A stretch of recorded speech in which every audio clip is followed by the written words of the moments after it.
السلام علیکم ناظرین، آپ دیکھ رہے ہیں JN نیوز اور میں ہوں آپ کی host Rubina Chaudhry.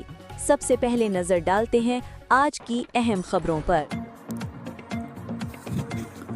Multan bureau chief Javed Hashmi سے پاور ڈویژن نے ملک بھر میں بڑھتی ہوئی بجلی کی طلب اور مہنگی بجلی کی پیداوار کے پیش نظر شام کے اوقات میں لوڈ شیڈنگ کا اعلان کر دیا ہے۔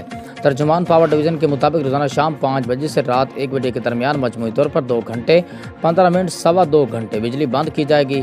یہ لوڈ شیڈنگ مختلف علاقوں میں وقفے سے کی جائے گی تاکہ نظام پر دباؤ کم کیا جا سکے۔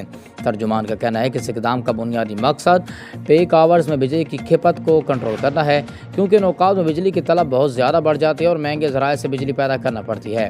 حکام کے مطابق اگر یہ لوڈ مینجمنٹ نہ کی جاتی تو بجلی کی قیمت میں تقریباً 3 روپے فی یونٹ اضافہ ناگزیر ہو جاتا ہے، جس کا بوجھ براہ راست عوام پر پڑتا۔ لوڈ شیڈنگ کا دورانیہ محدود رکھنے کی کوشش کی جائے گی۔ اسپتالوں، ہم سرکاری اداروں، حساس مقامات کو حتی الامکان استثناء دیا جائے گا۔ صارفین سے بجلی کے محتاط استعمال کی اپیل کی گئی ہے۔ پاور ڈویژن نے عوام سے درخواست کرتے ہوئے کہا کہ غیر ضروری بجلی کے استعمال سے گریز کریں تاکہ لوڈ شیڈنگ دورانی کو کم کیا جا سکے۔